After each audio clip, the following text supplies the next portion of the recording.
Hello my dear students, তোমালোক সকলোকে তোমালোকৰ প্ৰিয় ইউটিউব চেনেল নুৰুল আলম নাজুলৈ আন্তৰিক স্বাগতম জনাইছো। আজি আমি এই ভিডিঅ'টিত নৱম শ্ৰেণীৰ যেটো ইংৰাজীৰ মূল পাঠ্যপুথি আছে বি হাইভ, এই বি হাইভৰ এটি পাঠ আমাক দিয়া আছে visit to Kaziranga and Sivasagar. এই পাঠৰ লগত জড়িত আমি কিছু মাল্টিপল চইচ কুৱেশ্যন আলোচনা কৰি লৈছো। যেহেতু এই বছৰৰ নতুন নিয়মতে প্ৰতিটো পাঠৰ পৰা আমাক মাল্টিপল চইচ কুৱেশ্যন এই ধৰণৰ প্ৰশ্ন থাকিব। গতিকে এই পাঠৰ এনে সাধাৰণ প্ৰশ্নোত্তৰ যিখিনি টেক্সচুৱেল প্ৰশ্নোত্তৰ ইতিমধ্যে মোৰ এটি ভিডিঅ' আগতে আপলোড কৰা হৈছে আৰু সেই ভিডিঅ'ত টেক্সচুৱেল প্ৰশ্নখিনি দিয়া আছে আৰু সেই ভিডিঅ' লিংক এই ভিডিঅ' ডেছক্ৰিপশ্যনত দিয়া আছে। গতিকে আমি এই ভিডিঅ'ত কেৱল মাল্টিপল চইচ কুৱেশ্যনখিনিহে আলোচনা কৰিম। আহচোন বাৰু আজিৰ প্ৰশ্নোত্তৰসমূহ আমি জানি লওঁ। প্ৰথম প্ৰশ্ন দি আছে, which place was visited by Trishna and her family members last year. যোৱা বছৰ তৃষ্ণা আৰু তাৰ পৰিয়ালৰ সদস্যসকল কোন ঠাই ভ্ৰমণ কৰিছিল? আমাক বিকল্প দি আছে গুৱাহাটী, তেজপুৰ, শ্বিলং এণ্ড শিৱসাগৰ। আমি গল্পটোত আমি গম পাইছোঁ যে এই ঠাইডোখৰ আছিল তেজপুৰ। যোৱা বছৰ তৃষা আৰু তাৰ পৰিয়ালৰ সদস্যসকলে ক'ত ফুৰিব গৈছিল? তেজপুৰ ফুৰিব গৈছিল। গতিকে আমাৰ অপশ্যন কি হ'ব? বি শুদ্ধ উত্তৰ হ'ব। পৰৱৰ্তী প্ৰশ্ন, শিৱসাগৰ ৱাজ ফৰ্মাৰলি ন'ন এজ। শিৱসাগৰক পূৰ্বতে কি নামেৰে জনা গৈছিল? ইয়াত বিকল্প দি আছে বিষ্ণুপুৰ, চৰাইদেউ, ৰংপুৰ এণ্ড নাগপুৰ। শুদ্ধ উত্তৰ হ'ব অপশ্যন চি, ইয়াৰ শুদ্ধ উত্তৰ হ'ব ৰংপুৰ। শিৱসাগৰক পূৰ্বতে ৰংপুৰ নামেৰে জনা গৈছিল। পৰৱৰ্তী প্ৰশ্ন, dash is a place that is used for conservation purposes. কোন ঠাইডোখৰ কিবা সংৰক্ষণৰ কাৰণে ব্যৱহাৰ কৰা হয়? ইয়াত বিকল্প দি আছে নেশ্যনেল পাৰ্ক, জু, অডিটৰিয়াম, একুৱেৰিয়াম। শুদ্ধ উত্তৰ হ'ব অপশ্যন এ, নেশ্যনেল পাৰ্ক মানে ৰাষ্ট্ৰীয় উদ্যান। ইয়াতে আমি যে বাক্যত ইয়াত মিলাই লওঁ, national park is a place that is used for conservation purposes. তাত জীৱ জন্তু বা অন্যান্য উদ্ভিদ কি কৰা হয়? সংৰক্ষণ কৰা হয়। পৰৱৰ্তী প্ৰশ্ন, Kaziranga national park was declared as a world heritage site by UNESCO in. Kaziranga ৰাষ্ট্ৰীয় উদ্যানক ইউনেস্কোই কোন চনত বিশ্ব ঐতিহ্য ক্ষেত্ৰ বা ৱৰ্ল্ড হেৰিটেজ চাইট হিচাপে ঘোষণা কৰিছে? আমাক ইয়াত বিকল্প দি আছে 1987, 1990, 1985 এণ্ড 1982 আৰু ইয়াৰ শুদ্ধ উত্তৰ হ'ব 1985। আমি নিশ্চয় সকলোৱে জানো যে ইউনেস্কো যিটো আছে ইউএনৰ এটা স্পেচিয়েলাইজড এজেঞ্চি হয়, ৰাষ্ট্ৰসংঘৰ এটা বিশেষ অংগ হয় আৰু ইয়াৰ ফুল ফৰ্ম হৈছে ইউনেস্কো যিটো শব্দ ইয়াৰ ফুল ফৰ্ম হৈছে United Nations Educational, Scientific and Cultural Organisation. আমাক কেতিয়াও সেইটো ফুল ফৰ্মো দিব পাৰে। পৰৱৰ্তী প্ৰশ্ন, when did Kaziranga get recognition as a national park. কাজিৰঙাই কিমান চনত নেশ্যনেল পাৰ্ক বা ৰাষ্ট্ৰীয় উদ্যান হিচাপে স্বীকৃতি লাভ কৰে? আমাৰ পাঠটিত এই প্ৰশ্ন প্ৰতিটো উত্তৰ ইনফৰ্মেশ্যন দিয়া আছে। ইয়াৰ বিকল্প দিছে 1974, 1967, 1981 এণ্ড 80। ইয়াৰ শুদ্ধ উত্তৰ হ'ব 1974। 1974 চনত কাজিৰঙা ৰাষ্ট্ৰীয় উদ্যানৰ মৰ্যাদা লাভ কৰে। Question number 6, a rhinoceros is. এটা ৰাইনো কি হয়? এটা গড় কি হয় আচলতে? ইয়াত দিছে কাৰ্নিভৰাছ, অমনিভৰাছ, হাৰ্বিভৰাছ, নান অফ দিছ। কাৰ্নিভৰাছ মানে মাংসভোজী, অমনিভৰাছ মানে সৰ্বভোজী, হাৰ্বিভৰাছ মানে তৃণভোজী, নান অফ দিছ মানে ইয়াৰ এটাও নহয়। আমি ইতিমধ্যে পাঠটিত গম পাইছোঁ যে কি হয়? হৰিণা হাৰ্বিভৰাছ হয়। হাৰ্ব মানে তৃণভোজী, গছ গছনি খাই জীয়াই থাকে। কাৰ্নিভৰাছ যেনেকৈ কি হ'ব পাৰে? টাইগাৰ। মাংসভোজী প্ৰাণীৰ ভিতৰত কি পৰে? টাইগাৰ আমি যদি কওঁ। বাঘ এটা কি হয়? মাংসভোজী প্ৰাণী। সৰ্বভোজীৰ ভিতৰত আমি কি গম পাওঁ? মানুহ। মানুহ কি হয়? সৰ্বভোজী, মাংসও খায়, গছ গছনিও খায়, বেলেগ বেলেগ ধৰণৰ, গতিকে ফল মূল খায়, গতিকে এইটো সৰ্বভোজী বুলি কোৱা হয়, মেন। গতিকে আমি পাঠটিত আমাৰ প্ৰশ্ন সুধিছিল ৰাইনো কি হয়? ইতিমধ্যে আমি গম পালোঁ ৰাইনোটো কি হয়? সৰ্বভোজী, ই কি হয়? তৃণভোজী প্ৰাণী হয়। পৰৱৰ্তী প্ৰশ্ন, who among the following visited Kaziranga in 1904। 1904 চনত নিম্নলিখিত কোনজন ব্যক্তিয়ে কাজিৰঙা ভ্ৰমণ কৰিছিল? Robert Clive, Mary Curzon, Lord Curzon, Warren Hastings. আমি গল্পত উল্লেখ কৰা মতে আমি জানিব লাগে ইয়াৰ শুদ্ধ উত্তৰ হৈছে মেৰী কাৰ্জন। আৰু এখেত লৰ্ড কাৰ্জন যিজন ব্যক্তিয়ে 1905 চনত বংগ বিভাজনৰ বাবে তেখেতক জগৰীয়া কৰা হয়, গতিকে সেই ব্যক্তিগৰাকী তাৰমানে এইজন মানুহ। তেখেতে কি হৈছে? তেখেতৰ মানে ৱাইফ হৈছে মেৰী কাৰ্জন। তেখেতে 1904 চনত কাজিৰঙা ভ্ৰমণ কৰিব আহিছিল। Question number 8, when did Kaziranga get recognition as a wildlife century.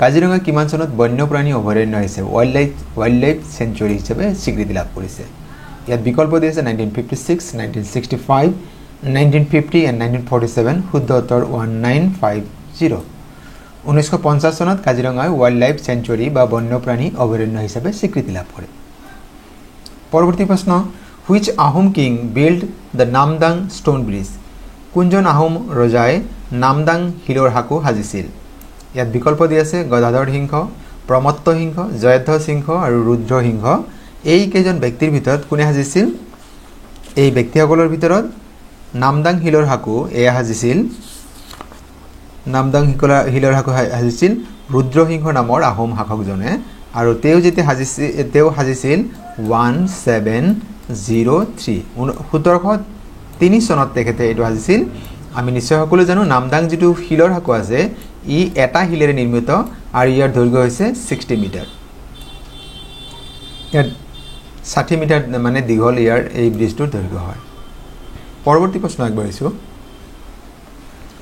How ton is Sivadol শিৱদৌলৰ উচ্চতা কিমান ইয়াত বিকল্প দি আছে 104 metre 104 feet tall 94 feet tall 304 feet tall and 204 feet tall শুদ্ধ উত্তৰ হৈছে 104 feet tall 104 ফুট ওখ হয় পৰৱৰ্তী প্ৰশ্ন who among the following built the Sivadol Vishnudol and দেৱীদৌল শিৱদৌল বিষ্ণুদৌল আৰু দেৱীদৌল কোনে সাজিছিল ইয়াত বিকল্প দি আছে গৌৰীনাথ সিংহ পুৰন্দৰ সিংহ সুকাফা কুইন অম্বিকা আৰু ইয়াৰ শুদ্ধ উত্তৰ হৈছে অপচন ডি কুইন অম্বিকাই শিৱদৌল বিষ্ণুদৌল আৰু দেৱীদৌল সাজিছিল সতী Joymoti was the wife of সতী জয়মতী কোনজন ব্যক্তিৰ পত্নী হয় বিকল্প দি আছে ৰুদ্ৰ সিংহ লক্ষ্মী সিংহ গদাধৰ সিংহ আৰু প্ৰমত্ত সিংহ শুদ্ধ উত্তৰ হ'ব গদাধৰ সিংহ অপচন নম্বৰ সি যেটো দিয়া আছে গদাধৰ সিংহৰ পত্নীৰ নাম আছিল জয়মতী পৰৱৰ্তী প্ৰশ্ন Garhgaon palace is a dash storied building Garhgaon যেটো ৰাজপ্ৰসাদ আছে হেয়া কিমান মহলীয়া ঘৰ হয় ইয়াতে বিকল্প দি আছে 3 4 2 and 3 ইয়াত বিকল্পৰ ভিতৰত 4 স্টোৰিড বিল্ডিং হয় 4 মহলীয়া এই অট্টালিকাটো হয় পৰৱৰ্তী প্ৰশ্ন who was the founder of Ahom dynasty খুবই দৰকাৰী প্ৰশ্ন আহোম বংশৰ প্ৰতিষ্ঠাতা কোন ইয়াত বিকল্প দি আছে সুকাফা জয়ধ্বজ সিংহ ৰাজেশ্বৰ সিংহ ৰুদ্ৰ সিংহ শুদ্ধ উত্তৰ হ'ব সুকাফা সুকাফা হৈছে আহোম বংশৰ প্ৰতিষ্ঠাতা পৰৱৰ্তী প্ৰশ্ন who build the Rangghar Rangghar কোনে সাজিছিল ইয়াত বিকল্প দি আছে ৰুদ্ৰ সিংহ লক্ষ্মী সিংহ গদাধৰ সিংহ আৰু প্ৰমত্ত সিংহ এই বিকল্পসমূহৰ ভিতৰৰ শুদ্ধ বিকল্পটি হৈছে ৰুদ্ৰ যেটো ৰংঘৰ যিজন আহোম শাসকে সাজিছে ৰংঘৰ সজা ব্যক্তিগৰাকী হৈছে প্ৰমত্ত সিংহই ৰংঘৰ সাজিছিল গতিকে আমি ইয়াতে প্ৰমত্ত সিংহ আমাৰ অপচন ডিত আছে গতিকে প্ৰমত্ত সিংহটো শুদ্ধ হ'ব পৰৱৰ্তী প্ৰশ্ন আমি আগবাঢ়িছো Question number 16 Who is the author of the prose piece A Visit to Kaziranga and Shivsagar এই যেটো আমাৰ গল্প পাঠ আমাক দিয়া আছে a visit to Kaziranga and Shivsagar এই গল্পৰ লেখক কোন হয় ইয়াতে বিকল্প দিছে Robert Frost doctor APJ Abdul Kalam doctor Shrutimala Duara Isaac Asimov শুদ্ধ উত্তৰ হ'ব option C doctor Shrutimala Duara Question number 17 Sukafa made dash his first capital সুকাফাই কোনডোখৰ ঠাইক তেখেতৰ প্ৰথম ৰাজধানী হিচাপে বিবেচিত কৰিছিল বা সজাইছিল ফাৰ্ষ্ট ক্যাপিটেল বিকল্প দিছে যোৰহাট চৰাইদেউ ডিব্ৰুগড় নাজিৰা শুদ্ধ উত্তৰ হ'ব চৰাইদেউ সুকাফাই প্ৰথম ৰাজধানী হিচাপে বিবেচিত কৰিছিল বা বাছনি কৰিছিল Question number 18 One can see the existence of pyramids in কোনবা যদি পিৰামিড চাব খোজে তেও নিম্নলিখিত কোন ঠাই যাব লাগিব বা কোন ঠাইত পিৰামিডৰ আমি উপস্থিতি পাও ইয়াত বিকল্প দি আছে সৌদি আৰব লন্ডন শ্ৰীলংকা ইজিপ্ট আমি জানো ইজিপ্তত কি আছে পিৰামিড আছে গতি অপচন নম্বৰ ডি শুদ্ধ উত্তৰ হ'ব পৰৱৰ্তী প্ৰশ্ন আমাক দিয়া আছে the burial ground of Ahom kings and nobles are known as Ahom যি ৰাজপৰিয়ালৰ যিবিলাক আহোম ৰজা বা ৰাজপৰিয়ালৰ অন্য লোকক যেতিয়া মৃত্যু হৈছিল তেওঁলোকক য'ত ৰখা হৈছিল তেওঁলোকৰ যিটো মৃতক ৰখা ঠাই সেই ঠাইডোখৰ কি বুলি জনা যায় ইয়াত বিকল্প দিছে মৈদাম, পিৰামিড, টেংক এণ্ড ডল। শুদ্ধ উত্তৰ হ'ব অপশ্যন এ।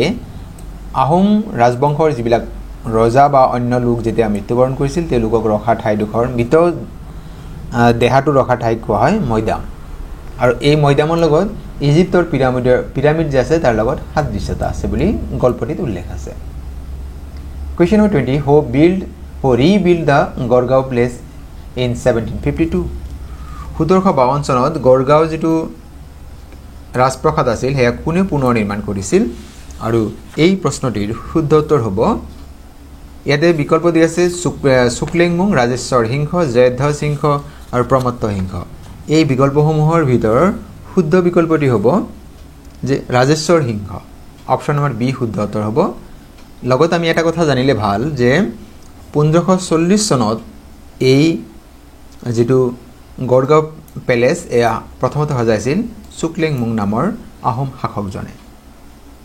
মৰমৰ ছাত্ৰ ছাত্ৰীসকল, আজিৰ ভিডিঅ'ৰ বিষয়বস্তু ইমানেই। তোমালোকে আজিৰ ভিডিঅ' চাই কেনে পালা জনাবলৈ নাপাহৰিবা। তোমালোকে এটা বিশেষ অনুৰোধ, যদি প্ৰথমবাৰৰ বাবে মোৰ চেনেলটি চাই আছা আৰু চেনেলৰ বিষয়বস্তু আৰু ইয়াৰ উপস্থাপন ভাল লাগিছে তেন্তে চেনেলটি ছাবস্ক্ৰাইব কৰিবলৈ আশা থাকিল আৰু ভিডিঅ'সমূহ লাইক, কমেণ্ট আৰু শ্বেয়াৰ কৰিবা। আৰু আজিৰ এই ভিডিঅ' সম্পূৰ্ণকৈ চোৱাৰ বাবে তোমালোকলৈ জনাইছোঁ অশেষ